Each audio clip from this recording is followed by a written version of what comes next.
बड़ी खबर आप तक पहुंचा दें। संभल हिंसा पर पुलिस प्रशासन एक्शन में है। पुलिस ने अब तक 27 लोगों को गिरफ्तार किया है। हिंसा में आरोपी लोगों की फोटो जारी की है।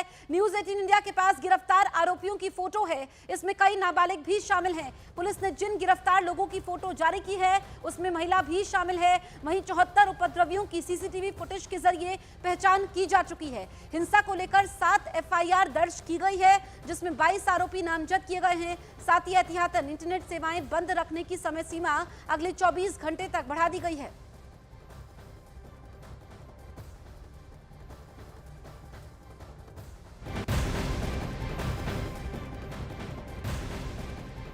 संभल हिंसा पर एक्शन में योगी सरकार। संभल के पत्थरबाजों और उपद्रवियों पर योगी सरकार सख्त है।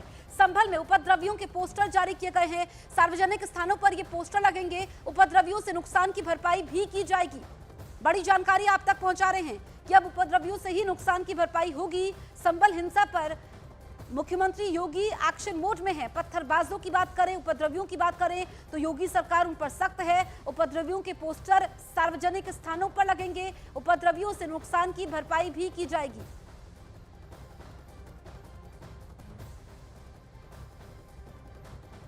तो संभल में हिंसा की गूंज संसद तक पहुंची। बीजेपी सांसद रवि किशन ने हिंसा के लिए स्थानीय नेताओं को दोषी माना। उन्होंने कहा कि अगर प्रशासन संभल में सख्ती नहीं दिखाता तो बहुत सारे लोगों की मौत हो सकती थी। रवि किशन जी हमारे साथ है। रवि जी, संभल का मामला काफी गर्मा गर्म हो चुका है और जो अखिलेश यादव है वो आरोप लगा रहे हैं कि सरकार और प्रशासन के इशारे पर हत्या की गई है मुसलमानों की। बहुत गलत बात है ये। ऐसा नहीं, माननीय कोर्ट, माननीय न्यायालय का फैसला आया। डीएम साहब ने सब वहां पर उनको बता भी दिया, कुछ आफ्टरनून में आया कि इस तरह से एक फैसला आया। उसकी जांच के लिए एक फोर्स वहां जा रही थी कि भाई वहां जाके पता करें क्या होगा, और उन पर पूरा घेर के एक बहुत बड़े पैमाने पे हमला हुआ जो कि जानलेवा था। इसमें मृत्यु हो सकती थी बहुत सारे पुलिसकर्मियों की और नागरिकों की भी। तो ये गलत बात है। एक सोची समझी साजिश थी।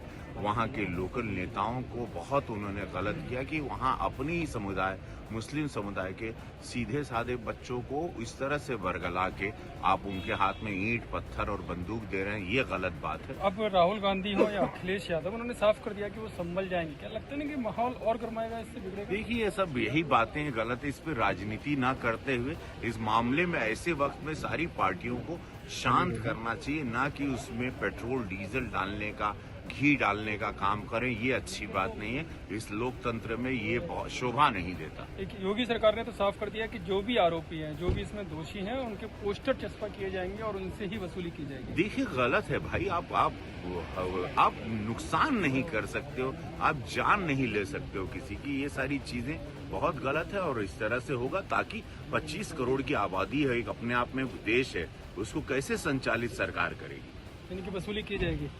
वसूली देखिए, अभी उसका जो प्रक्रिया है वो महाराज जी ठीक से जानते हैं। महाराज जी को पता है उत्तर प्रदेश को कैसे चलाना है। चलिए, बहुत बहुत धन्यवाद। ये है रवि किशन जो कह रहे हैं कि महाराज जी को पता है कि उत्तर प्रदेश कैसे चलाना है, और जहां तक संभल की जो पूरी घटना है वो पूरी सोची समझी साजिश थी। नितेश शर्मा, दिल्ली, न्यूज 18। हिंसा के बाद संभल में शांति है, लेकिन सियासी पार्टियों में उबाल है। अखिलेश यादव संभल जाना चाहते हैं, लेकिन बीजेपी इसका विरोध कर रही है। केंद्रीय मंत्री गिरिराज सिंह का कहना यह है कि विपक्ष वोट बैंक के लिए हिंसा पर सियासत कर रहा है। केंद्रीय मंत्री गिरिराज सिंह जी हमारे साथ, हम उनसे बात करते हैं। संभल में जो ये घटना हो रही है, राहुल गांधी और अखिलेश गांधी अपना विजिट प्लान कर रहे हैं गिरिराज जी वहां पर। वो सब दिन से मुस्लिम वोटों को लेने के लिए सिंपैथी अब होड़ लगी है, कौन ज़्यादा मुसलमानों का करीबी है। जबकि संभल की घटनाएं से साफ जाहिर हो रहा है, अतिवादियों की गोलियों से वहाँ मरा, अतिवादियों ने ही पत्थर फेंका, अतिवादियों ने ही बंदूकें और क्या क्या नहीं छीनने का काम किया। उसके बाद भी इनके जुबान पर अतिवादियों के पक्ष में ही जुबान खुल रही है। बांग्लादेश में हो रहे हिंदुओं की पर अत्याचार पर इनकी जुबान नहीं खुलेगी। अमित सिंह हमारे सहयोगी हमारे साथ लाइव मौजूद है। अमित, इस वक्त तो शांति है, लेकिन योगी सरकार सख्त है क्योंकि अब दंगाइयों से, उपद्रवियों से ही नुकसान की भरपाई होगी। जी हाँ, बिल्कुल जसप्रीत, जिस तरीके से इस पूरे मामले पर राजनीति हो रही है, समाजवादी पार्टी की डेलीगेशन संभल जाना चाहती है, कांग्रेस के सांसद राहुल गांधी संभल जाना चाहते हैं, तो वहीं दूसरी तरफ योगी सरकार बिल्कुल सख्त है, जिन्होंने पुलिस पर पत्थरबाजी की, जिन्होंने साजिश रची, उनसे वसूली करने की तैयारी में कर रही है। और पहले ही योगी सरकार जो है पत्थरबाजों को लेकर एक सख्त अध्यादेश ला चुकी है, वसूली करने का अध्यादेश ला चुकी है, उनके खिलाफ सख्त कार्रवाई करने का ला चुकी है, और जो पत्थरबाज फरार होते हैं उनके खिलाफ इनाम भी जारी होता है। यही नहीं, पोस्टर्स तक लगाए जाते हैं, क्योंकि सीसीटीवी विजुअल्स जो हम बीते कल से अपने दर्शकों को लगातार दिखा रहे हैं, उन सीसीटीवी विजुअल्स को देखें तो नकाबपोश पत्थरबाज वहां पर दिखेंगे। यानी नकाबपोश पत्थरबाज वो हैं ये जो साजिश के तहत वहां पर पहुंचे हैं, उनके हाथ में किसी के तमंचे हैं, किसी के हाथ में अवैध असले हैं, कोई सीसीटीवी तोड़ रहा है। सीसीटीवी वही शख्स तोड़ता है जिसे मालूम होता है कि वो ये गलत काम कर रहा है, और कहीं उसका चेहरा जो है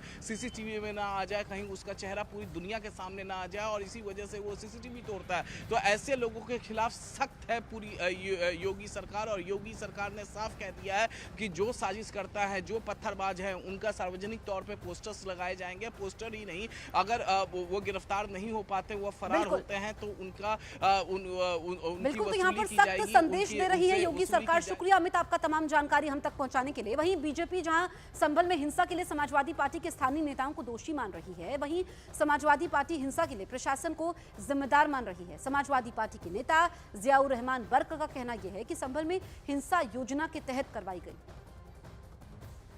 हिंसा वाले दिन खुद ऑलरेडी मैं all India Muslim personal board की बैठक में बेंगलोर में था, और इस समय जब मैं आया तो तुरंत पार्लियामेंट का सत्र था। यहाँ पर मैंने लेकर के उसको सब एडजॉर्नमेंट के नोटिस वगैरह लगा रखे हैं। यहाँ पर मैं पूरी कोशिश कर रहा हूँ, और इंशाल्लाह मेरा संभल जाने का भी जल्द प्लान है। जब जाऊँगा तो आपको बताऊँगा कि अल्लाह करम में संभल में स्थिति शांतिपूर्ण है, और पहले भी सुकून था, लेकिन सिर्फ इसको पूरी योजना के तहत इसमें वहाँ पर स्थिति ख़राब करी गई है, और इसके लिए पूरी तरह से पुलिस प्रशासन जिम्मेदार है। और वहाँ पे जो ये हरकत की गई है, वहाँ इसके ज़िम्मेदार के विश्नोई और अनुज चौधरी है, जिन्होंने इस हरकत को अंजाम दिया है।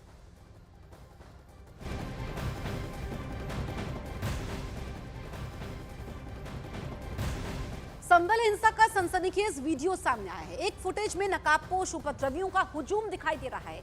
आरोप यह है कि इन्हीं उपद्रवियों ने पुलिस पर जमकर पत्थरबाजी की। दूसरे फुटेज में उपद्रवी डंडे से सीसीटीवी तोड़ते दिखाई दे रहे हैं। वीडियो में साफ देख सकते हैं, जैसे ही उपद्रवी की नजर पास लगे सीसीटीवी पर जाती है, वो तुरंत अपने साथियों को इशारा करता है।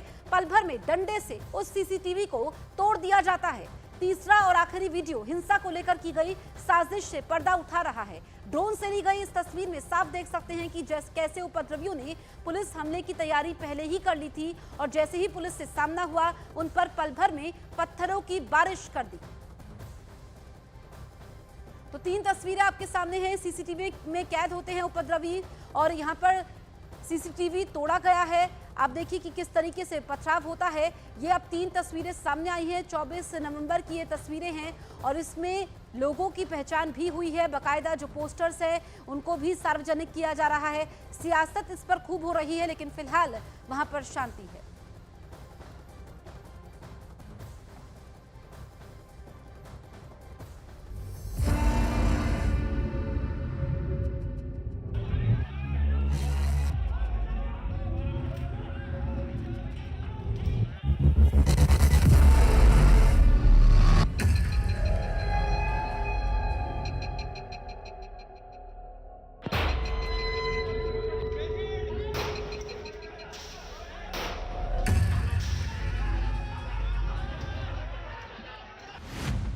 संभल हिंसा पर सियासत जोरदार।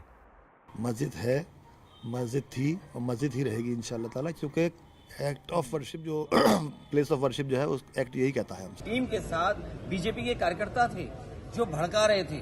क्या उनके पास ऊपर कार्रवाई हुई? क्या उनको गिरफ्तार किया गया? क्या उनको जेल भेज दिएगा? विपक्ष न जाए वहां पर जो लोग परेशानी और तकलीफ में हैं, उनकी बात न सुन पाए, इसलिए इंटरनेट बंद है। सुलगते संभल को सियासी हवाबानी। जब कोई न्याय नहीं कहीं से मिलेगा तो निराश होकर आदमी क्या करता है?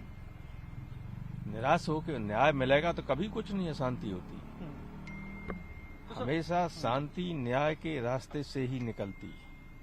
और न्याय जब नहीं मिलता है, निराश हो जाता है आदमी, कहीं से न्याय नहीं मिलता है, तो कुछ न कुछ तो लोग करते ही फिर। संभल में जो प्राथमिक हुई है उसका कोई सिर पैर नहीं है।